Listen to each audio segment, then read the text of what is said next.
Hi అందరికీ! ఈరోజు మరిన్ని ఒక 5 ఇంట్రెస్టింగ్ టిప్స్‌తో మీ ముందుకైతే వచ్చేసానండి. మనం రెగ్యులర్‌గా యూజ్ చేసే మన ఇంట్లో ఉండే ఒక లెమన్ అనమాట ఈరోజు టాపిక్ వచ్చేసి.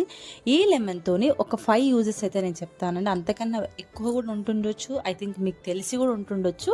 కొన్ని తెలియని వాళ్ళ కోసమండి. ముందుగా మనము బియ్యం అనేవి ఉంటాయి కదా మన ఇంట్లో. బియ్యంలో పురుగులు పడుతూ ఉంటాయి కదా! యాక్చువల్‌గా మనం వేపాకు అనేది ఏస్తా ఉంటాం కదా! వేపాకు బదులు మీరు లెమన్ ట్రై చేయండి. ఎండిన లెమన్ ముక్కలు 2 ఏసేసి మూత పెట్టండి.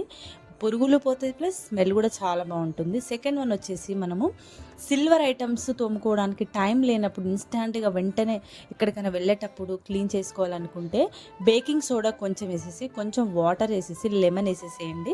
ఒక 5 మినిట్స్ అందులోనే ఉంచండి మన వెండి ఐటమ్స్. తర్వాత ఒక చిన్న బ్రష్ తీసుకొని నీట్గా క్లీన్ చేసుకుంటే మాత్రం చాలా చాలా బాగా అవుతాయండి. నీ వీడియోలో చూపిస్తున్నాను కదండి, ఇలా కూడా మీ ఇంట్లో తప్పకుండా ట్రై చేసి ఎలా వచ్చింది అనేది కూడా కింద కామెంట్ చేయడం అస్సలు మర్చిపోవద్దండి.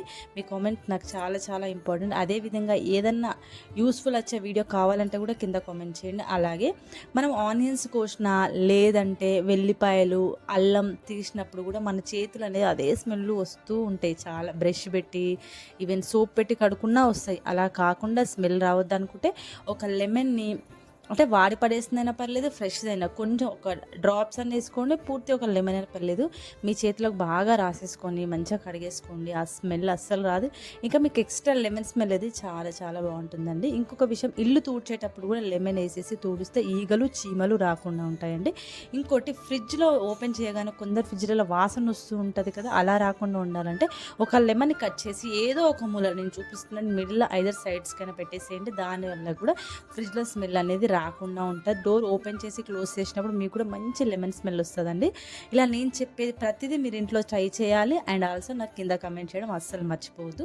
అదేవిధంగా మన వైట్ షర్ట్స్కి ఏదైనా మరక అంటుకుంటే లెమన్తో పోతుందని యాక్చువల్గా ఆల్రెడీ మీకు తెలిసిందే ఇది. సో ఇంకోటి ఏంటంటే, రెగ్యులర్ యూస్ చేసే చాపింగ్ బోర్డ్ అనేది ఉంటుంది కదా, వెజిటేబుల్ కట్ చేస్తూ ఉంటాం కదా, మనం జస్ట్ వాటర్తో క్లీన్ చేసి సోప్తో కడిగి పెడుతుంటాం. అలా కాకుండా దానిలో ఉన్న బ్యాక్టీరియా కోసం అయితే మనం ఒక లెమన్ తీసుకొని దాంట్లో సాల్ట్, అంటే మీ ఇంట్లో ఏ సాల్ట్ ఉంటో ఆ సాల్ట్ రా సాల్ట్ అయినా పర్లేదు, పింక్ సాల్ట్ అయినా పర్లేదు, వైట్ సాల్ట్ అయినా పర్లేదు, ఏదైనా సరే ఒక లెమన్ తీసుకొని నీట్గా కొంచెం వాటర్ వేసుకుంటూ 2 సైడ్స్ మంచిగా కడిగేసి ఫస్ట్ రుద్దేసేయండి, తర్వాత కడిగేసేయండి, తర్వాత ఎండలో పెట్టేసేయండి. ఇలా వీక్లీ 2 టైమ్స్ కంపల్సరీ చేయాలండి మన చాపింగ్ బోర్డ్. ఎందుకంటే ప్రతిదీ దాని మీద కట్ చేస్తూ ఉంటాం కాబట్టి కంటికి తెలియని ఏదైనా బ్యాక్టీరియా అందులో ఉంటుండొచ్చు. సో మరిన్ని యూస్ఫుల్ టిప్స్ కోసం మై ఛానల్ని లైక్ చేయండి, వీలైతే షేర్ చేయండి, కమెంట్ చేయడం అస్సలు మర్చిపోయేదాం. Thanks for watching.